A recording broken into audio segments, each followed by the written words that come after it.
Bonjour et bienvenue dans La Petite Voix continue, un épisode pour prolonger la discussion avec mon dernier invité. Quitte à passer un moment avec des thérapeutes en les interrogeant sur leur parcours et leur métier, autant en profiter pour leur demander aussi des conseils pratiques pour vivre heureux et bien dans notre peau. Dans ce court échange, publié une semaine après l'entretien, j'interroge mon invité sur une problématique concrète par rapport au bien-être ou au développement personnel. Pour ne rater aucun épisode, pensez à vous abonner sur votre plateforme de podcast favorite. Je compte aussi sur vous pour laisser des étoiles, des bonnes notes et des commentaires. Ça aide vraiment à faire découvrir La Petite Voix à d'autres personnes. Allez, La Petite Voix continue, c'est parti!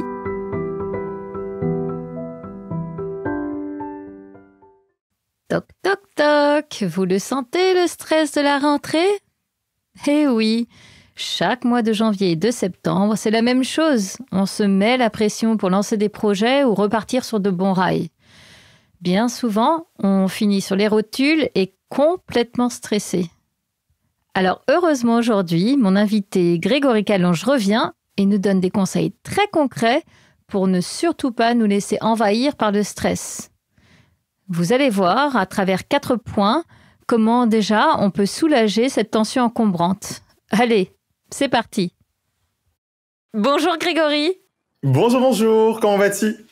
Bon, Grégory, on se retrouve pour l'épisode bis. On a parlé de stress positif la semaine dernière. Maintenant, tu vas nous donner quelques clés pour savoir comment lutter efficacement contre le stress, en tout cas en faire un allié. Moi, ce qui m'intéresse dans cet épisode bis, donc c'est évidemment le stress, mais je voulais qu'on parle ensemble d'un stress un peu particulier. C'est celui du début de l'année.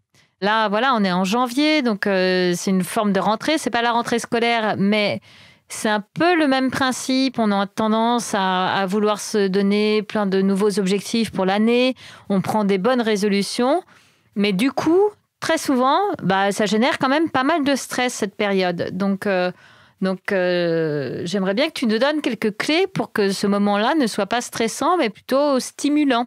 Je vais peut-être commencer avec un concept. On l'a un peu abordé lors de l'épisode de la semaine dernière, mais c'est cette notion de ces 4 fameuses sources de stress, du moins éléments qui vont indépendamment créer du stress donc chez tout le monde, tout simplement. OK. Donc, pour se rappeler de ça, j'ai envie de commencer avec un petit acronyme. On va l'appeler le CINE. Donc, C-I-N-E. Comme ça, ça va être facile à retenir. Et à partir de là, je pense que ça va bien situer un peu tout le monde sur qu'est-ce qui peut être fait pour justement entamer cette nouvelle année avec toutes ces résolutions. Si je commence déjà avec la lettre C. Donc, le C, c'est pour cette idée d'avoir l'impression de ne pas avoir le contrôle sur la situation. Parce qu'effectivement, quand on commence son année, on peut avoir 1 million de choses en tête, 1 million de choses qui peuvent se mettre en place, mais au final, on peut se mettre à stresser parce qu'on se dit qu'on n'a pas le contrôle. Eh bien, pour répondre à cela, peut-être le premier conseil que je pourrais partager, c'est cette idée de pouvoir justement se faire un certain plan de match et d'avoir des alternatives par rapport à ce que l'on veut accomplir. Parce que l'élément qui est le plus important, et j'insiste là-dessus, c'est de donner l'impression, hyper important comme mot, l'impression à notre cerveau qu'on a le contrôle de la situation. Admettons que on se donne comme objectif, je dis n'importe quoi, de vouloir, comme un élément qui revient très souvent, aller à la salle de sport. Ouais. Donc on se dit, très bien, je vais aller m'entraîner, etc., etc. Et que là, on se dit, non, mais je vais pas y arriver, ça va pas se faire. Bref, la petite voix dans notre tête, la mauvaise petite voix se met à s'activer. Et là, on ne sait pas trop qu'est-ce que l'on va faire. Eh bien, si on se donne un certain plan de match, donc on se dit, OK, donc voici le plan A. Donc, je vais me rendre à la salle je vais me rendre à la salle de sport. OK. Mais si ça ne fonctionne pas pour X, Y, Z raison, mais que le vrai objectif, c'est peut-être pas juste de se dire qu'on va aller à la salle de sport, c'est peut-être de se dire que je vais faire juste du sport. Eh bien, le plan B, ça va être de dire, OK, si mon plan A qui était d'aller à la salle de sport ne fonctionne pas, eh bien, je vais m'acheter un petit tapis de yoga et je vais faire du sport à la maison. Voilà. Et puis, si ça non plus, ça ne fonctionne pas, on se dit, je vais me faire un plan C. Le plan C fonctionne pas. Le plan B n'a pas fonctionné. Mon plan C, ça va être une fois aux 2 semaines, je vais aller faire de la marche avec un ami. OK. Autrement dit, on se fait tout plein de petits éléments pour nous rassurer et donner l'impression à notre cerveau qu'on contrôle la situation et donc qu'il n'y a pas de raison de paniquer si notre objectif ne fonctionne pas comme on l'avait envisagé de base. Ah, en fait, ça veut dire aussi lâcher un peu du lest par rapport à un objectif très précis. Comme tu dis, je sais pas, je vais aller 4 fois par semaine dans ma salle de sport. En fait, il faut peut-être réviser son objectif et dire « je me mets au sport » avec les plans A, B, C et D. D'accord. Exactement. Et donc, on ne se met pas en échec, ouais. Tu as tout compris. C'est exactement ça. Peut-être maintenant, pour un deuxième conseil que je pourrais donner, ça va être au niveau du I que je mentionnais, donc pour tout ce qui va être de l'imprévisibilité. Ah, la fameuse, ouais. La fameuse. Donc, tout ce qui va être de l'imprévisibilité, c'est de là de pouvoir se donner... Bon, je vais remettre encore dans le contexte du nouvel an. Ça va être de se dire, OK, là, j'ai, encore une fois, des objectifs, mais il y a plein d'éléments qui vont être, encore une fois, peut-être hors de mon contrôle, mais que je n'avais pas prévu, qui vont arriver sur mon élément, qui vont faire en sorte que ça va mais que je risque d'être en situation d'échec, donc que je commence à ressentir du stress par rapport à tout cela. Eh bien, c'est tout simplement, encore une fois, de pouvoir se mettre en situation de réussite. Ça veut dire, autrement dit, de prévoir ce qui peut être prévu. Je donne un exemple très concret, encore une fois. Admettons que le grand objectif de l'année, c'est de pouvoir grimper le mont Everest. Ouais. C'est pas un petit objectif, mais admettons. Eh bien là, plus on se rapproche du grand jour, du jour de la montée, eh bien qu'on se rend compte qu'il y a plein de petits éléments qui n'étaient pas là, ou il y a une embûche qui se prévoit, qui sur notre chemin. Eh bien là, l'idée, c'est tout simplement de se dire, OK, là, je vais prévoir tout ce qui peut être prévu. Donc, je vais m'informer, je vais aller sur des blogs, je vais regarder comment ça s'est fait auparavant, qui a fait comme moi auparavant. Comme cela, j'arrive à pouvoir me préparer. Donc, si je sais qu'il faut avoir une certaine forme physique, eh bien, je ne vais pas me mettre à stresser une fois sur la montagne parce que je n'arrive pas. J'ai prévu que ça allait être compliqué d'un point de vue physique. Je m'entraîne dès aujourd'hui d'un point de vue physique pour pouvoir affronter ce défi. Encore une fois, c'est un exemple, mais vraiment cette idée de pouvoir donc se préparer, donc prévoir ce qui peut être prévu est un deuxième conseil que je donnerais pour pouvoir situer les gens avec les objectifs qui peuvent se fixer. Et c'est vraiment ça qui va permettre de pouvoir atténuer justement le stress. Parce que pour ceux et celles qui ont écouté l'épisode de la semaine dernière, c'est vraiment cette idée que le stress, c'est quelque chose qui se passe avant tout dans notre corps. Donc, si on arrive à convaincre et habituer notre corps à cette menace, ce danger auquel on risque de faire face, eh bien, il ne sera qu'en meilleure mesure de pouvoir avoir la bonne réaction. Oui. Parce que si justement, si on se dit, ah non, mais je ne m'attendais pas du tout à vivre cela, le corps, c'est clair qu'il va dire, là, je suis en danger. Oui. Tandis que s'il a fait ça 1 million de fois auparavant, il va dire, non, je suis en terrain connu, il n'y a aucune raison de stresser, ça va bien se passer. Alors, si j'ai bien suivi, maintenant, on arrive au N. Exactement. Le N de la nouveauté. Alors, ça va être tout simple.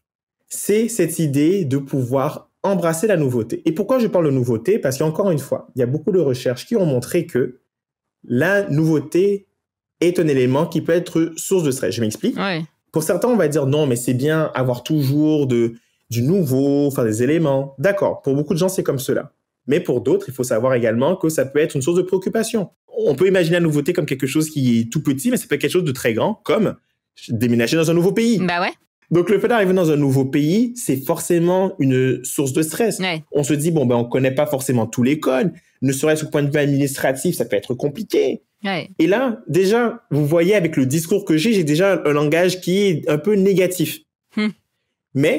Et c'est ça le défi que j'aimerais donner aux gens comme outil pour faire face à la nouveauté, c'est d'embrasser cela et de voir ces nouvelles choses qui vont se produire comme étant quelque chose de positif. Par exemple, dans le cas d'un nouveau pays, c'est de dire non pas « Ah là là, je vais me confronter à l'administration française », comme dans mon cas, parce qu'on m'en a mis en garde.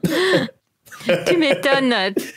Mais plutôt de dire « Je me prépare à découvrir un tout nouveau système et peut-être même que ce système, qui a de super bonnes choses que je vais pouvoir prendre et qu'un jour, si je reviens au Canada ou dans un autre pays, je pourrais faire une recommandation ou me servir de ce que j'ai appris comme de cette administration. » Et c'est là que l'on rentre avec un concept qui est très important pour Céline et moi, qui est cette notion de stress mindset, qui est cette idée que le cerveau du moins notre état d'esprit par rapport au stress, on peut le programmer.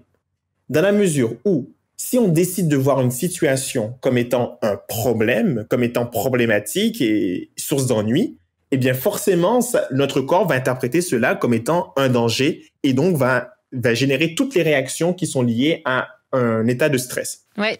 En opposition, si on se dit qu'au contraire, la situation pour laquelle qu'on se prépare à vivre, elle se passe bien, donc on a un stress mindset qui se veut très positif, eh bien à ce moment-là, eh bien le cerveau va se dire, encore une fois, tout va bien aller, il n'y a pas de raison de paniquer, donc encore une fois, toutes nos petites hormones du stress dans notre corps vont s'apaiser et vont faire en sorte que la situation puisse bien se passer. Super. Et le dernier, si je dis pas de bêtises, c'est le E.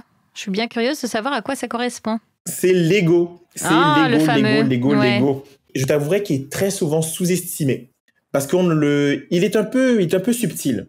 On ne pense pas forcément au fait que lorsqu'on a à vivre une situation où notre personnalité, notre identité ou qui l'on est tout simplement est remise en question, ça va générer du stress et pourtant ça revient très souvent.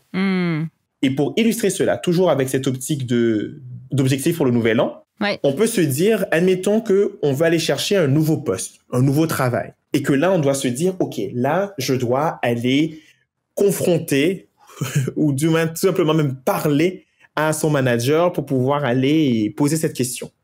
Eh bien, dans cette idée pour pouvoir travailler son ego, c'est de pouvoir déjà se dire que la personne qui est en face de nous, elle n'est pas là pour nous détruire. Il faut vraiment, encore une fois, partir de ce principe, de se dire, OK, là, la personne, elle va peut-être être réfractaire, elle va peut-être être pas d'accord avec ce qu'il en est, mais fondamentalement, elle n'est pas là pour me détruire.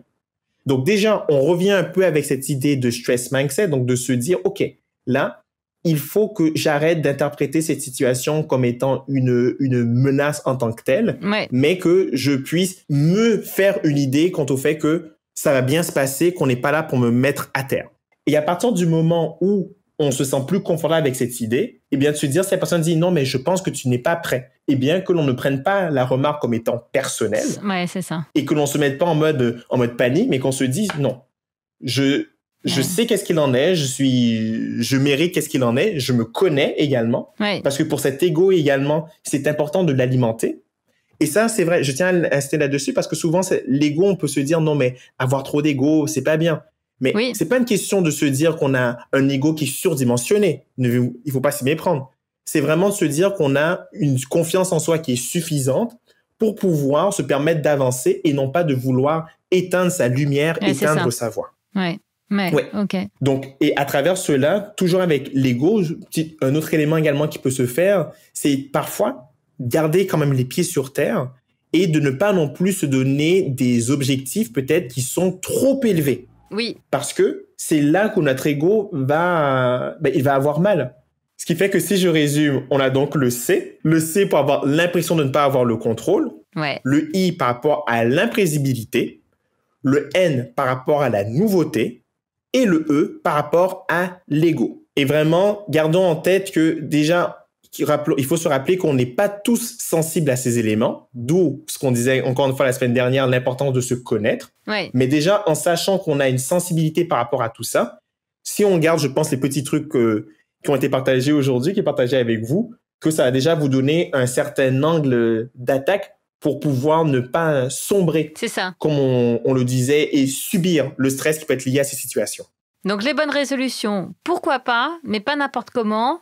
Et en suivant ces 4 grands principes que tu nous as indiqués. Ça serait ma recommandation, voilà. Super. Eh bien, merci beaucoup, Grégory, pour tes recommandations. Eh bien, tout le plaisir a été pour moi. À très bientôt, j'espère.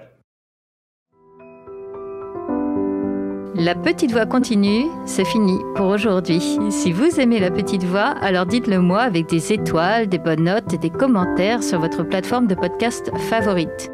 Parlez-en aussi autour de vous. Et pour ne rater aucun épisode, pensez à vous abonner sur votre appli de podcast ou sur les réseaux sociaux. Vous me trouverez en cherchant La Petite Voix le podcast sur Facebook, Instagram et YouTube. Une dernière chose qui me tient à cœur, je serais ravie d'échanger avec vous sur vos impressions, vos questions, vos suggestions. Alors, n'hésitez pas à m'écrire. Merci beaucoup et à bientôt sur La Petite Voix.